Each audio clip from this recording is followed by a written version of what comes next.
Welcome dear students. आज हम नया टॉपिक स्टार्ट करने जा रहे हैं जिसका नाम है generalise link list and header link list.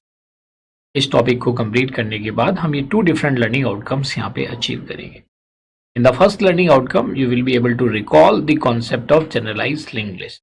ये भाई जनरलाइज लिंक लिस्ट होती क्या है, इस कॉन्सेप्ट को आप रिकॉल कर पाएंगे और इसको एक एग्जाम्पल से आप एक्सप्लेन भी कर पाएंगे। In the second learning outcome you will be able to describe the concept of link list with header node. ये हेडर नोड के साथ लिंक लिस्ट का क्या यूटिलाइजेशन है, या ये हेडर नोड एक जो स्पेशल नोड है इसका क्या यूटिलाइजेशन है, इस सभी का डिस्कशन इस लर्निंग मॉड्यूल में होगा। इस टॉपिक की अगर मैं एग्जामिनेशन में वेटेज की बात करूं तो इस टॉपिक से यूजुअली शॉर्ट आंसर क्वेश्चंस पूछे जाते हैं। दूसरा, अगर मैं इस टॉपिक की अदर टॉपिक से लिंकिंग की बात करूं तो जैसे अगर हम जनरलाइज लिंक लिस्ट की बात करते हैं तो इसका utilisation list representation of sets में इसका यूटिलाइजेशन होता है। तो जैसे आपको लिस्ट का जो रिप्रेजेंटेशन है वो ऑर्डर्ड लिस्ट भी हो सकती है, अनऑर्डर्ड लिस्ट भी हो सकती है, उसका ट्री रिप्रेजेंटेशन भी हो सकता है। तो इसी तरीके से इनका कहीं ना कहीं यूटिलाइजेशन होता है। या हेडर नोड की अगर यूटिलाइजेशन की बात करें, अगर मुझे अपनी लिंक लिस्ट में ये इन्फॉर्मेशन स्टोर करानी है कि भाई मेरी लिंक लिस्ट के अंदर कितने एलिमेंट्स हैं, या अगर मुझे ये स्टोर कराना है कि भाई ये मेरी जो लिंक लिस्ट है इसमें किस टाइप के एलिमेंट्स हैं, या अगर मुझे ये स्टोर कराना है कि मेरा जो स्टार्ट पॉइंटर है, जो बिगिनिंग पॉइंटर हमने लिंक लिस्ट में यूज किया है, कि वो बिगिनिंग पॉइंटर फर्स्ट नोड को ना पॉइंट करके वो एक हेडर नोड को उस फर्स्ट नोड का एड्रेस कंटेन करे, और जो स्टार्ट पॉइंटर है वो हेडर नोड को पॉइंट करे। तो इस तरह से इन सब का यूटिलाइजेशन है। और जैसा मैंने बताया एग्जामिनेशन में क्वेश्चन इससे यूजुअली शॉर्ट आंसर की फॉर्म में पूछे जाते हैं। आइए स्टार्ट करते हैं with the first learning outcome generalise link list से। नाम से पता चल रहा है कि जी ये कोई टर्म है दैट इज जनरलाइज है, तो ये लिंक लिस्ट ही but it is in the generalise form. तो जनरलाइज फॉर्म का मतलब क्या है कि भाई मेरे पास अगर कुछ सेट ऑफ एलिमेंट्स है और मैं कहता हूँ जी मेरे पास ए आई एलिमेंट है और आई की वैल्यू वेरी करती है जी 1 से लेके n तक, तो वो क्या हो गया, उसका जनरलाइजेशन हो गया, दैट इज कॉल्ड जनरलाइजेशन। देखिए आप इस चीज को समझ लीजिए। मैं अगर कहता हूं जी मेरे पास एलिमेंट्स की मैं बात कर रहा हूं, एलिमेंट्स इन लिंक लिस्ट, मैं कहता हूं जी मेरे पास 5 है, तो ये क्या हो गया, स्पेसिफिक हो गया, ये कांस्टेंट टर्म है। अगर मुझे इसी का जनरलाइज करना है, मैं अगर या मैं कहता हूं जी मेरे पास जो एलिमेंट्स हैं वो 1 है, 2 है, 3 है, 4 है, 5 है, ये हो गया। मैं इसको जनरलाइज फॉर्म में भी लिख सकता हूं। तो elements can be represented in generalised form as well. और वो जनरलाइज्ड फॉर्म क्या हो सकती है, मैं कहता हूं जी मेरे पास ए आई एलिमेंट्स हैं, मेरे पास ए आई एलिमेंट्स हैं और ये आई की जो वैल्यू है ये वेरी करती है 1 to n। कहां से कहां तक वेरी करती है, 1 से n तक। तो मेरे पास अब आई के ऊपर डिपेंडेंट हो गया and this is called generalisation. क्या कहलाते हैं इसको हम, जनरलाइजेशन बोलते हैं।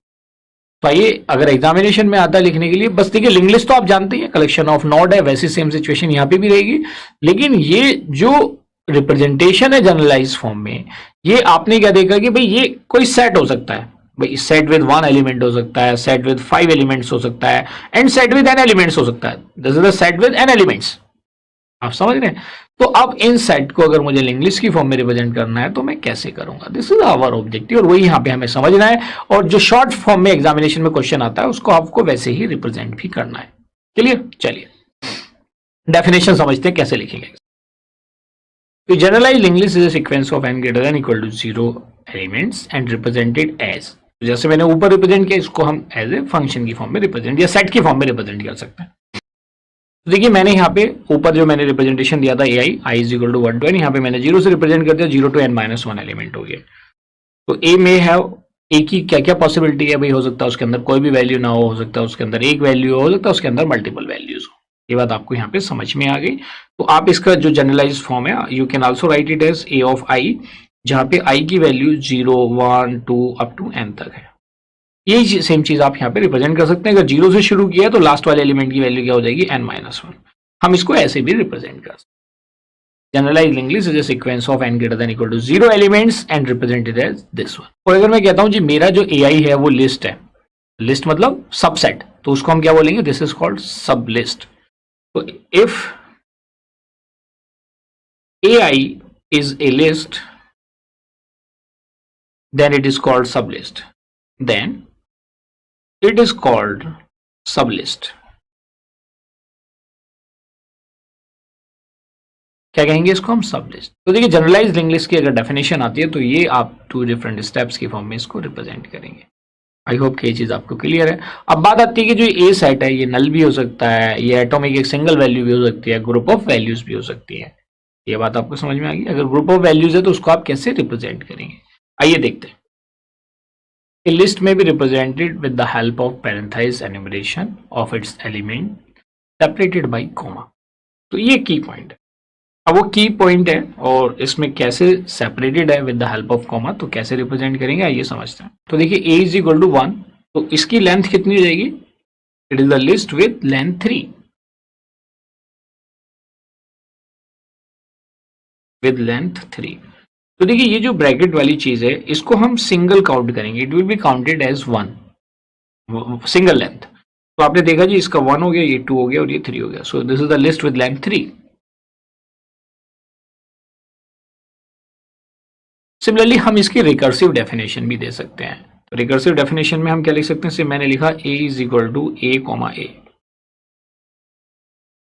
तो ये क्या होगी, this is the recursive list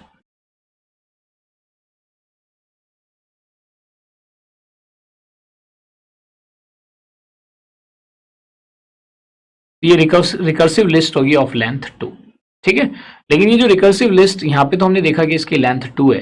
basically अगर आप इसका एक्सपेंशन करेंगे तो ये क्या हो जाएगी, इनफाइनाइट। ए हमेशा अपने आप को कॉल करेगा और जैसे आप जानते हैं रिकर्जन की definition, a function called to itself is known as recursive function. जब कोई फंक्शन अपने आप को बार बार कॉल करता है। अब इस केस में ये ड्रॉबैक भी है रिकर्जन की कि अगर हम प्रॉपर प्रिकॉशंस नहीं लेते हैं तो उस केस में रिकर्जन कहाँ ले जाता है, इनफाइनाइट लूप में। ये आप बड़े अच्छे से समझते हैं। But a corresponds to infinite list. क्या है वो इनफाइनाइट लिस्ट, ये आपकी एक इनफाइनाइट लिस्ट होगी जो रिकर्सिव डेफिनेशन है, आप उसको एक्सपेंड करते चलेगा। तो ये आपने देखा कि किस तरह से पैरेंथेसाइज एनुमरेशन ऑफ एलिमेंट को हम सेपरेट करते हैं with the help of comma. ये बड़ा अंडरस्टूड है। और जब आप इसमें लिस्ट या प्रोलॉग में प्रोग्रामिंग करेंगे तो रिकर्सिव फंक्शंस वहां पे यूजुअली यूटिलाइज होते हैं और लिस्ट का भी यूटिलाइजेशन होता है। तो जो भी एडिटर हो इसको एक साथ दिखा देना, मैं दोबारा से बोल रहा हूँ। Consider a list x is equal to this 6 different values given है and show its generalised linked list representation. तो देखिए पहले तो जो गिवन लिस्ट है इसको आपको समझना पड़ेगा ये लिस्ट किस तरह से डिवाइडेड है, बिल्कुल एकदम। क्योंकि अगर आपको इसको लिस्ट को रीड आउट करना आ गया तो जनरलाइज्ड लिंक्ड लिस्ट का रिप्रेजेंटेशन भी आपको इजीली आ जाएगा। तो समझिए, देखिए इसने क्या दे रखा है, देखिए 6 दे रखा है, ब्रैकेट का देखिए इसने कहां से कहां तक दे रखा है। ये 1 ओपन ब्रेस है, इस जो जैसे आप स्टार्टिंग में आप ओपन ब्रेस देखेंगे ये एक ओपन ब्रेस है, इसके बाद इसका क्लोजिंग ब्रेस का है, देखिए कहीं पे क्लोजिंग ब्रेस नजर आ रहा है, इसका लास्ट क्लोजिंग ब्रेस यहाँ पे है, this is the last closing brace. अगर आप देखें फिर आप देखेंगे दूसरा ओपन ब्रेस, देखिए ये इसका ओपन ब्रेस है, ये इसका क्लोजिंग ब्रेस है, ये इसका ओपन ब्रेस है, ये इसका क्लोजिंग ब्रेस है। ये आपने समझा, या पहले इनर से आउटर पे आ सकते हैं, ये इसका क्लोजिंग ओपन है, ये क्लोज है, और ये इसका ओपन और ये क्लोज है। इस तरह से ये लिस्ट रिप्रेजेंटेड है। तो जैसे ये लिस्ट रिप्रेजेंटेड है उसी फॉर्म में आपको इसको रिप्रेजेंट करना है। भाई आपने देखा कि इसमें ये कितने लेवल्स आ रहे हैं इसमें, जस्ट अंडरस्टैंड इट कि भाई कितने लेवल्स इसके अंदर है। तो इसके लेवल्स आपने देखा कि भाई एक लेवल ये है, ये दूसरा वाला तो नल है, देखिए इस वाले को तो आप नल कंसीडर करके चलें जो आपका ओपन ब्रेस, ये 1 लेवल है। और इसमें आप देखेंगे जो दूसरा लेवल आ रहा है, द सेकेंड लेवल आपका यहाँ पे कंप्लीट हो रहा है and this is the third level. जिस तरह से लेवल आप ये देख पा रहे हैं, या पहले वाले को ऊपर वाले को फर्स्ट लेवल मान लो, नीचे वाले को सेकंड लेवल मान लो, उसके नीचे वाले को थर्ड लेवल मान लो, मतलब वो आपके ऊपर डिपेंड करता है कैसा आप समझ रहे हैं। So this is first level, second level and third level. इसी को आपको लिंक्ड लिस्ट की फॉर्म में रिप्रेजेंट करना है। एक स्टार्ट पॉइंटर भी होगा जो फर्स्ट नोड को पॉइंट करेगा। तो आइए इसका लिंक रिप्रेजेंटेशन बनाते हैं। तो generalise linked list for the given list. तो आपको ध्यान रखना पड़ेगा जो मेरा आउटर लेवल है, जो फर्स्ट लेवल है, उसके अंदर 3 डिफरेंट आपके क्या है, उसकी लेंथ 3 है। 3 लेंथ का मतलब क्या हुआ, भाई मैंने एक पॉइंटर ले लिया, this is my ex pointer जो मेरे फर्स्ट नोड को पॉइंट करेगा, और फर्स्ट नोड में एलिमेंट क्या हो जाएगा 6। उसके बाद सेकंड के केस में आप देखेंगे, सेकंड के केस में जो वैल्यूज आएंगी, सेकंड के केस में ये सारी वैल्यू आएंगी जो 3, 8, 4, 10, 7 ये सारी वैल्यूज इसके अंदर आएंगी। तो आपने क्या किया, इसको एज इट इज रखा और इसके आगे आपने नेक्स्ट 1 एलिमेंट को स्टोर करा दिया और उसके आगे क्या आ जाएगा, नल। क्या हो जाएगा जी, नल हो गया। ये फर्स्ट लेवल है, देखिए जो मैंने ऊपर मार्क किया है। सेकंड लेवल पे आप आ जाइए। सेकंड लेवल कहां से शुरू हो रहा है, इन बिटवीन 6 and 1। भाई 6 और 1 के बीच में ही तो है, तो यहां से हमारी एक और लिस्ट शुरू होगी। उस लिस्ट में देखिए क्या क्या एलिमेंट है, बिल्कुल एकदम समझ लीजिए। पहले 3 एलिमेंट्स स्टोर होंगे, जो फर्स्ट 3 एलिमेंट्स स्टोर होंगे उसकी वैल्यू क्या होगी, से दिस इज 3, इसकी वैल्यू क्या हो जाएगी, से दिस इज 8, इसके बाद जो नेक्स्ट वैल्यू होगी दैट विल बी 4, ये वैल्यू कितनी होगी, 4 हो गई। इसके आगे अब देखिए जैसे 4 हो गया, 4 और नल के बीच में ये 2 डिफरेंट एलिमेंट है, तो 4 के बाद क्या आएगा, नल आएगा, ये बात आपको समझ में आ गई। लेकिन 4 और नल के बीच में एक और नोड है जो नेक्स्ट लेवल को रिप्रेजेंट कर रहा है, जिसमें एलिमेंट्स आएंगे। यहां पे आपका नल आ गया। ये ध्यान रखना, नल नेक्स्ट पॉइंटर फील्ड में नहीं है, ये नल कहां पे है, ये इंफॉर्मेशन फील्ड में नल है, keep it in your mind. और इसके बाद आ गया आपका 8, और इसके बाद क्या आ गया, नल। अब आप ये देखो, नल और 4 के बीच में, यहां पे आप समझिए, नल और 4 के बीच में मेरा एक और सब लिस्ट है, सब लिस्ट ही बोलेंगे उसको, जिसमें 10 और 7 है।